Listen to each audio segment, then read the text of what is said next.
안녕. 에투스 교육평가연구소장 김건진입니다. 드디어 6월 모평 성적표가 나왔습니다. 6월 모평 성적표를 딱 받으면 이 실망하는 친구들도 있을 거고 기분 좋은 친구들도 있을 거야. 많지는 않겠지만, 왜냐하면 다들 성적표를 보고 기분 좋은 친구는 별로 없어요. 우리가 생각하기에 잘 봤다고 생각해도 그 친구는 못 봤다고 생각할 수도 있으니까 그런 건 중요한 게 아니고, 여러분들 어디로 갈 수 있지? 어딜 갈 수 있지? 이성적으로 이런 것도 궁금하겠지만, 궁극적으로는 이 옆에 지금 딱 나와 있는 것처럼 응시자 분석이라는 것도 되게 중요해 보여요. 왜냐하면 수능이라는 게 상대평가가 중심을 이루다 보니까 누구랑 같이 시험 봤지? 또는 얼마나 봤지? 이런 것도 되게 궁금하지 않니? 내가 화작을 선택했는데 화작 선택자는 도대체 몇 명인 거야? 이런 것도 궁금할 수 있잖아. 그래서 오늘 여러분들하고 국어 선택 과목별 인원, 그다음에 수학 선택 과목별 인원, 그리고 사과탐에서의 몇 가지 체크할 사항들, 이렇게 응시 인원을 분석을 이렇게 크게 세 가지의 부류로 한번 보도록 할 테니까 여러분들 같이 보면서 이런 애들 시험 봤구나, 난 앞으로 어떻게 더 공부해야 되겠다, 이렇게 생각을 하면서 보면 좋지 않을까 싶습니다. 자, 그러면 가볼까요? 자, 우선 먼저 국어는 여기 보이는 대로 여기 이제 빨간 포인터를 잘 보면 합법과 장문을 선택한 친구가 이 정도 돼요. 그렇죠? 28만 명 정도 되고. 그 다음에 언어와 매체를 선택한 친구들은 11만 명 정도가 됩니다. 그래서 72.2%, 그리고 27.8%. 그래서 여기가 많죠. 압도적이라고 말하기 좀 그렇지만 하여튼 많아요. 저걸 한번 계산해 보니까 2.6배 정도 되더라고. 그래서 2.6배 정도 되는 친구들이 합법과 장문을 보는데, 그럼 도대체 이 언어와 매체를 보는 놈들은 어떤 놈들인가? 이 30%가 채 안 되는 이 인원을 우리가 다시 또 이렇게 나눠볼 수 있을 것 같아요. 사회탐구랑 과학탐구 선택자로 나눠볼 수 있을 것 같아요. 그래서 사회탐구 선택자랑 과학탐구 선택자로 좀 나눠보면 과탐 선택자가 좀 더 많죠. 그러니까 이 11만 명 중에서 5만 6천 명 정도가 과탐을 선택해서 53.57% 정도가 되는 거예요. 물론 이 사탐, 과탐 선택자만 있는 게 아니라 이걸 합치면 11만 명이 안 될걸? 그러니까 이게 여기가 합쳐서 11만 명이 되는 게 아니라 직업탐구 선택자도 있고 그다음에 미응시도 있잖아. 그치? 그렇기 때문에 사회탐구랑 과학탐구만 가지고 하면 이게 53.57%, 46.43% 이렇게 되는 거예요. 물론 여기 옆에 있는 비율은, 그러니까 아까 얘기했던 직업탐구나 미응시를 다 합쳤을 때의 비율인데, 어쨌거나 언어와 매체 선택자 중에는 과학탐구 선택자가 좀 더 많더라. 이렇게 생각할 수 있을 거예요. 여러 가지 가능성이 있죠. 과학탐구를 좋아하는 친구들의, 또는 과학탐구를 응시하고자 하는 친구들이 상대적으로 합법과 장문보다 언어와 매체를 좀 더 수월하게 느낄 수 있다. 이런 부분도 있고, 흔히 알려진 바대로 언어와 매체가 조금 더 국어를 잘하는 우수한 집단이라면 성적의 상위권들이 주로 과학탐구를 선택한다. 이렇게 해석할 수도 있고, 여러 가지 방향으로 해석이 가능하지만 어쨌거나 팩트만 가지고 보면 언어와 매체는 30%가 채 안 되고, 그 30%가 채 안 되는 인원 중에서 과학탐구와 사회탐구를 나눠서 보자면 과학탐구가 좀 더 많은 비중을 차지하고 있더라. 이렇게 얘기할 수 있을 겁니다.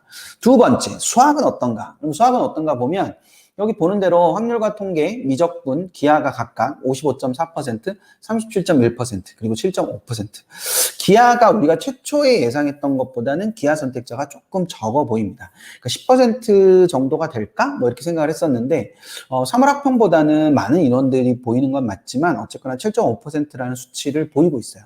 반면에 확률과 통계 선택자는 굉장히 적은 수치로 보입니다. 그러니까 굉장히 적다라고 말하기 좀 그렇고, 예상보다는 좀 적지 않나? 물론 3월 학평이나 이런 것들을 봤을 때 60%가 채 안 될 가능성이 굉장히 높다라고 생각을 많이 했었어요. 그렇지만 실제로 우리가 통상적으로 보면 전년도까지로 봤을 때 수학 나형을 선택하던 집단이 확률과 통계를 선택한다라고 가정을 세우자면, 우리가 생각을 해봤을 때 전년도에 수학 나형을 선택했던 집단이 61.4%가 됐었어요.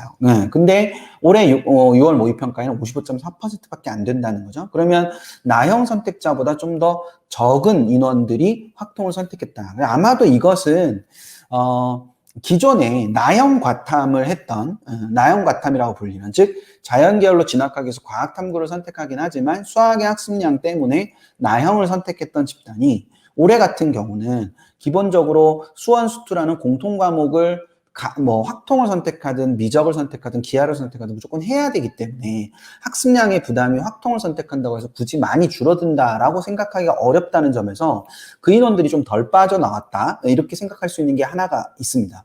물론 여기서 지금 보는 대로 나형 선택자가 작년 6월 모평에는 61.4%였다가 수능 갔더니 65.7%로 늘었잖아요. 그게 작년만 그랬냐? 그게 아니라 재작년에도 보면 63%에서 67%로 증가하는 그런 흐름을 보였고, 62.4, 이 재작년에 3년 전에는 62.4%에서 66.9%. 그래서 수능에 가면 나형으로 돌아서는 친구들이 좀 더 많았었다. 즉 바꿔 말하면 가형 과탐을 하다가 뭐 나형 과탐으로 넘어가는 친구들이 많았다. 또는 과탐 사탐의 여부를 떠나서 수학 가형을 하다가 수학 나형으로 옮겨가는 친구들이 꽤 있었다. 그러면 올해도 이 확통의 선택자 55.4%라는 이 비율이 수능에 가면은 증가할 것인가? 뭐 이런 부분들을 우리가 생각해 볼 수 있을 텐데, 아까 앞서서 이야기한 것처럼 어쨌거나 수원수투를 어디로 가든지 간에 어떤 선택 과목을 선택하든 간에 수원수투에 대한 학습 부담은 계속 남아있는 거기 때문에 실제로 옮겨가려고 할 가능성이 그렇게 높지는 않다라고 생각할 수도 있을 거예요. 오히려 학습량만 보면 흔히 통상적으로 얘기하는 것처럼 미적보다 기하가 좀 적기 때문에 미적에서 기하로 넘어가는 친구들도 좀 더 있을 수 있지 않을까. 그러면 이 기하의 7.5%가 뭔가 비율의 변화가 생길 수 있지 않을까라는 생각을 해볼 수 있게 됩니다. 자, 세 번째. 우리 과학탐구와 사회탐구의 응시자는 어떤가? 사회탐구가 51.73%고 과학탐구가 45.65%. 대신 올해 변수가 생겼죠. 사회와 과학을 교차 선택을 할 수 있는 변수가 생겼잖아요. 사회 하나, 과학 하나 이렇게 할 수 있는 친구들도 생겼는데 그 친구들이 2.61% 정도가 됐다라는 걸 우리가 볼 수 있습니다. 2.61%. 그러니까 이 친구들은 그러면 원래 과탐 선택자였을까요? 사탐 선택자였을까요? 잘 모르긴 하겠는데 통상적으로 사회탐구 선택자가 최근 한 3, 4년간 보면 53% 초반에서 54% 후반 요 정도를 보였어요. 그래서 실제로 이 51.73%와 2.61%를 합치면 54% 정도가 나오기 때문에 사회탐구와 사회과학을 교차 선택한 친구들을 합친 게 예년의 사회탐구 선택자와 비슷하다고 볼 수 있지만 실제로 이 사회탐구와 과학탐구를 교차 선택한 친구들은 사실 과학탐구 선택자일 가능성이 조금 더 높기 때문에 앞에 확통의 선택자가 좀 줄어든 것처럼 사회탐구 선택자도 좀 줄어든 것이 아닌가. 뭐 취업이나 이런 문제 때문에 과학탐구 선택자가 조금 늘어난 게 아닌가라는 생각을 해볼 수 있게 됩니다. 자, 그랬을 때 사회탐구 선택자들 중에 수학 선택은 어떤가라는 걸 보면 압도적으로 확률과 통계 선택자가 많죠. 확통 선택자가 94.46%나 되기 때문에 거의 95% 정도 되잖아요. 그러니까 이게 많습니다. 그런데 미적과 기하를 선택한 친구들도 5%가량이 된다는 거죠. 그러니까 미적과 기하를 선택하면서 사회탐구를 선택했다는 건 두 가지 가능성이 있는 거예요. 첫 번째는 최상위권, 인문계 최상위권 선택자들이 표점의 유불리를 따져서, 즉 확통의 불리함을 극복하기 위해서 미적 기하로 갔다. 뭐 이 부분을 하나 생각을 해볼 수 있는 게 있고, 두 번째는 어차피 나는 수포자야. 그래서 뭐 확통에서 하나, 미적에서 하나, 기하를 하나, 어쨌거나 찍는 건 똑같아. 그런데 미적 기하가 좀 유리하다며. 그래서 미적 기하로 가서 찍을 거야. 뭐 이럴 수도 있는 거예요. 그러니까 뭐 그게 어떻게 됐을지는 사실 뭐 분석이 가능할지도 의문입니다. 어쨌거나 그런 부분들이 하나가 있고. 그럼 과학탐구 선택자들은 어떤가? 과학탐구 선택자들을 보면 과학탐구 선택자들은 아까 미적과 확통 선택, 사회탐구 선택자들의 확통 선택자만큼 압도적이진 않지만 어쨌거나 거의 90% 가깝게 89% 정도 되는 비율로 미적과 기하를 선택하고 있다. 반면 확률과 통계는 10.27%가 선택을 해서 기존의 관습대로 나형 과탐을 선택하는 그 친구들도 일정 부분 존재하는 거다라는 걸 우리가 생각을 해볼 수가 있습니다. 여기서 마지막으로 제가 꼭 드리고 싶은 말씀은 6평을 보고 나서 선택 과목을 바꿔야 할까? 이런 고민을 하는 친구들이 있을 수 있으나 선택 과목에 따른 유불리는 결과론적으로 말하면 첫 번째, 수능 시험이 끝날 때까지는 유불리가 미지수다. 즉 채점 결과가 나오기 전까지는 유불리가 미지수라는 점이 하나가 있고요. 두 번째는 선택 과목별 유불리는 결과적으로는 동일 원점수에서 생기는 문제다라는 걸 생각해 볼 필요가 있어요.